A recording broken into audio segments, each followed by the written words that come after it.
그거 진짜 양아게. 부진해서. tay mà hiểu, tay mà hiểu. 부진해서 nang ut pa jam tawi. Cái này em bằng nanda đi hiểu nên em sẽ. Và chồng không nghi ngờ ra rẻ, aduga lupa mangagi umurok cha rẻ. Hi ma'am, ma'am kamay tamari ke Kali Puja su jawre aduga ningon chakubo su jawre ado ngasi se itawai da ko ningon chakubo chatoi ba ko. Ningon chakubo hadi chak chamina ba chatoi ni akoi tai mama na ai se chak chamina se hari ba do ai se hojik jingna hojik talai khramuna halak patanga gi ba ado mana jum da haira me ai se chak chamina se na do ai hojik itawai mama da chak cha bu chatoi ni ba ko ai na chaning de ha ba do ma torok bu do chaning cha roi si no ma cha chi ha da ma ya de mangal e hore ha ba ko do na ai se hojik chat ta bazar ro kuire ado mo jum sabal loi bade ai se chatre ba tang chakke to ba se ai se sangdana chatre ba ko lap di lap na te yam nak na le ado ro su sangda ba do ai ki thoduna he lai sum chat pa do no bu chatlu da ba do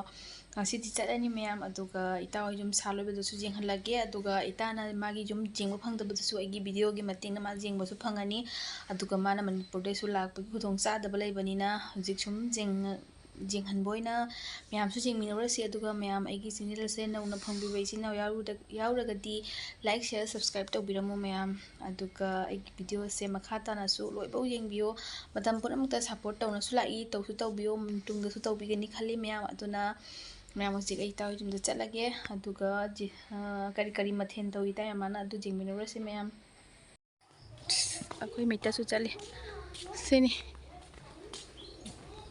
cái nó jam phori ne cái nó có phori ne siga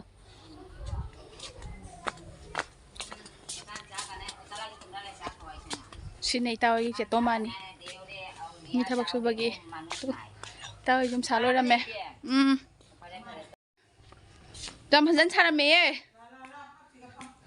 paka ka tawrame sina kwa happy dore ngonda ima jam hanjan chara me chawiye jeu mem se mama thom tari lai se mem jeu kalum mana wana bi. Kana no na ko ni.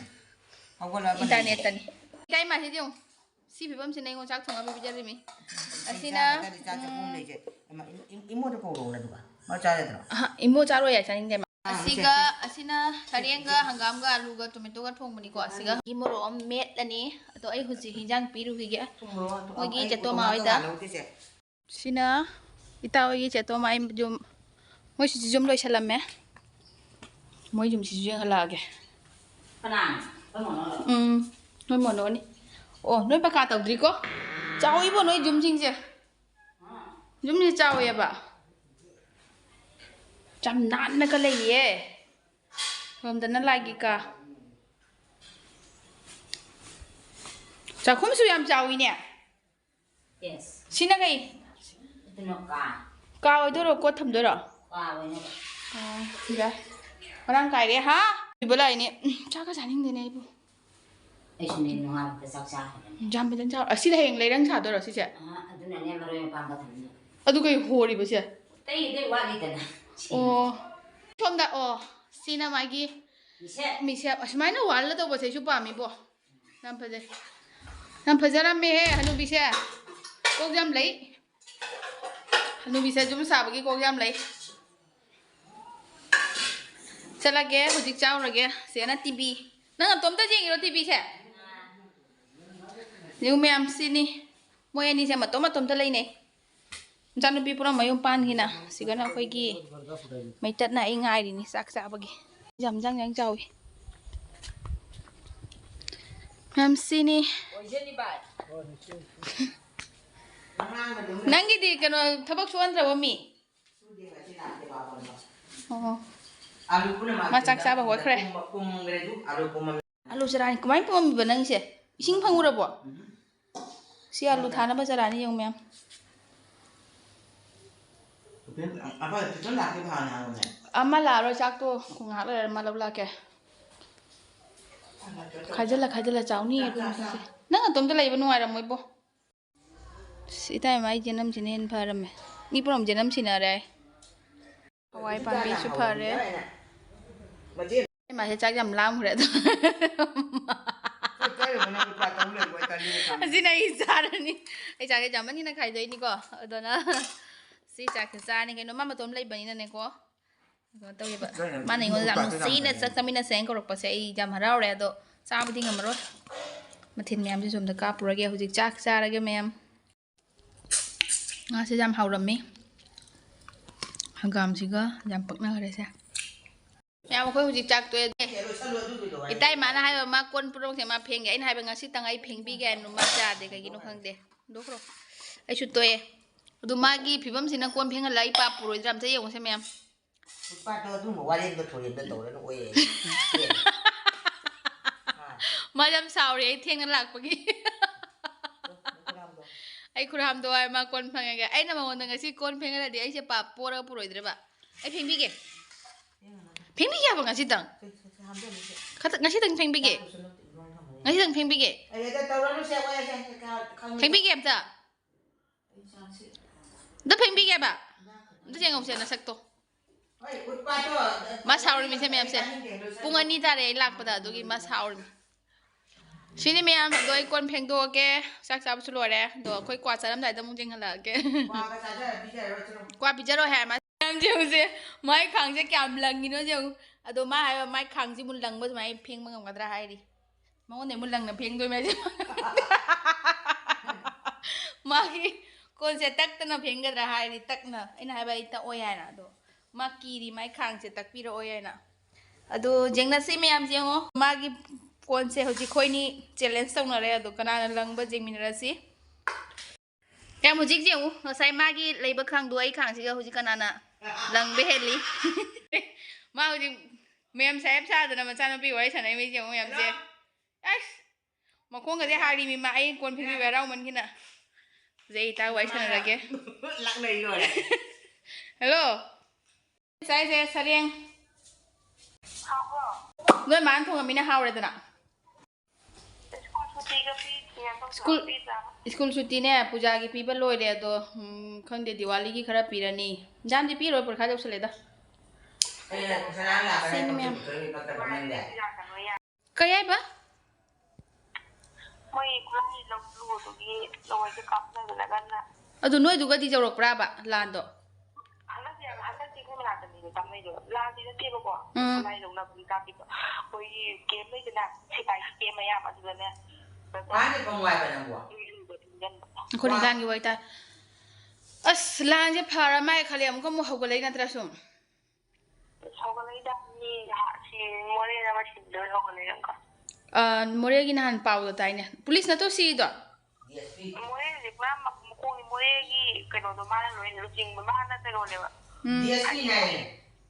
jing bo ba da ni ne a to bo ne khang dre karam kan pa don koi ne to jo ka ni so army ne ba Indian army P2P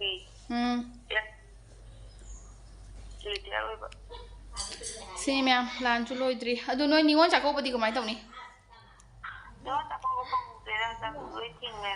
hoi ne ni won cha ko pa thing adu kharan di hai ni won cha ko bo do sum ne aina sum ta ba pau da ne pot chai tam na da bi da sum cha ko ra sum chak ti bi ja ne na cái cha cầu thuê cái tao đi ra mà xí à đi có đâu mà cha hay nó xí rồi rồi hoi ne hoi ne hoi ne còn em á qua cha lúc nào bạn này làm tay mà xem lang qua cha lúc nào bạn này lên kè lang nhiều mà mi quay cái tahan đi tôi anh học quay sao là cái em ang giờ kumai kai kumai sare ga maga Indiana jala best friend ni siya mem jeng Hujik itai mama na sak bija man na ise wara aduga mangon da phamme ma jam sauni ngre ma hinjang do hauman na ise kana tawra na jam chasan ngrai na dugi ma pangsau da saw ke gino khangde doi ta ga suwai sana ba lorem ado ma ya mi taw jum se phajin jeng hala age ita su jam jeng ningi ma se jum da lak pa phang da bagi ko haidi hujik ti ma le bak ta lan de to na ma se kui re ba jum da lak ta ba ko dan taw jing e wang di ma se lak re ba do kam hujik lan taw salamina lak pa se ja dre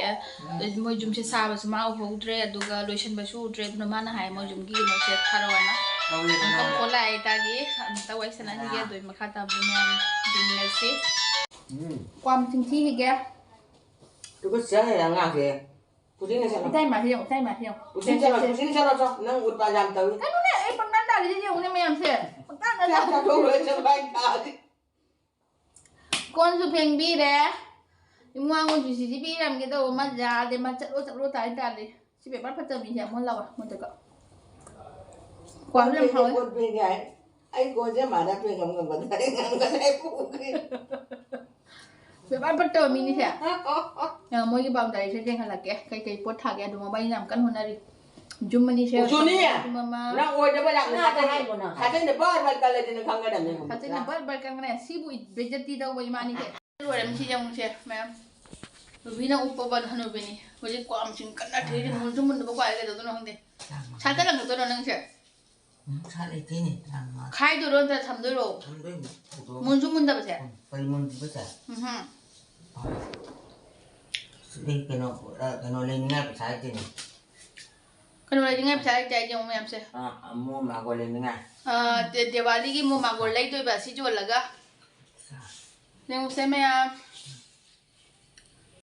Thôi ma'am huji cha ba thak pa su loi re wari sana ba su loi re adoi chat ani jumda jam kan ta li sen nu ja bu lo mo si si be par phat ta ban ping se ma chak ki jong Nang na ne pa jam tau ya ba. Jong ka ai kai tau re nga si bo Nang cái đây đi cái nó pa hai ta cái nó pa hai ta to. pa ha tha le ma ha ga ram tau jong Malam tak thado ro na. Ano ka tha do ke na ti kan này tu na Là cái kan ni, là cái na. wala to ju kan na khol li sra ki ga la thi kan này se mai ở pham thì chúng em cái máy quạt sẽ không dân về số liệt tiền chúng em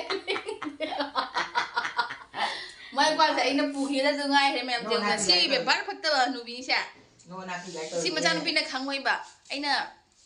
nuôi tao nó lạc bị đi mình chắc ra bị đi mình lúc bắt chồng hung nghi ngàn này coi như thế gì lúc bắt chồng hung nghi ngàn ra rồi aduga lúc bắt mang agi umurok cha rồi gi murok cha rồi lúc bắt mang agi si mẹ si badra sẽ Nang nama ada tamu jodoh. khơi má ra tâm kia Nasi ada tamu jodoh. Masih ada tamu ke? Ay ma, fadigom se. Moi ni ne helamin ne fadigom hawra me moi dari mapan se paka to da basiga. Duga sundan re hangam. Kai di hangam no na ngon pija ki to. Moi di khirki pa le do itaw di khirki pandri. Mai khirki se khare ne ra pan ne atu na han be ki ting wen taw re ba. Si se. Sina mogi ising lak pham ni ko jadi khoi water supply ising la na do si ising lak pham ni duga se jum se bhajana jing halak ki ma'am mo jum mani tani ba se lai sa sina itawi moi chetoma gi jum aduga sina itawi gi jum to ki ga di panri matom ta lei bani na moi se nungdi nungai ra mo jum ma chowa ni siga Matam da siyam sanarami miyam. Asigi ningol sako bose yam nuai re. Ai chat lagi hozik sandar ho tare pung ugum makai mari tare. Adu ngasigi advance ningol sako bose ai na han sako re. Handaki sei se ko jamaina khoi mama mapana nungsina kauraga chak chakho mam chaminaraga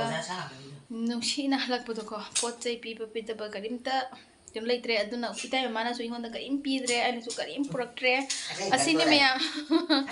ay giniwan sa ko ba lore nga CD ningon sa ko aduga mathangi kali puja lore ga amu ningon sa ko ba ram oida ne nini pan bada adu ningon sa ko da mo amu ay ningon sa ko ba tawra ni khoi jumda ado sigiti itai mama wana ningon sa ko re itai mama se ta thok lore ta li lore itai ma si jung bebar bata ba se sini meya Ado, khoi ning sẽ lâm đây đã, ta jingin cái xe,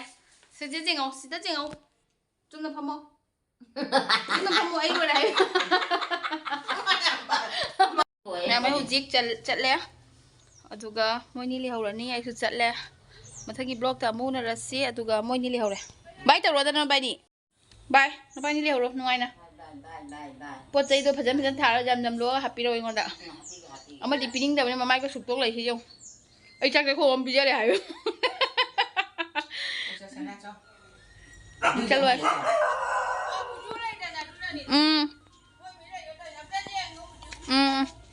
mai lại bị thấy liền hả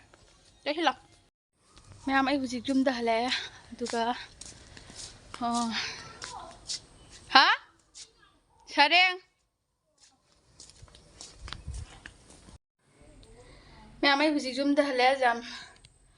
số hậu ra khai tao dùng để chặt nasa rồi đó đó mẹ có ai sẽ làm thật rất là nè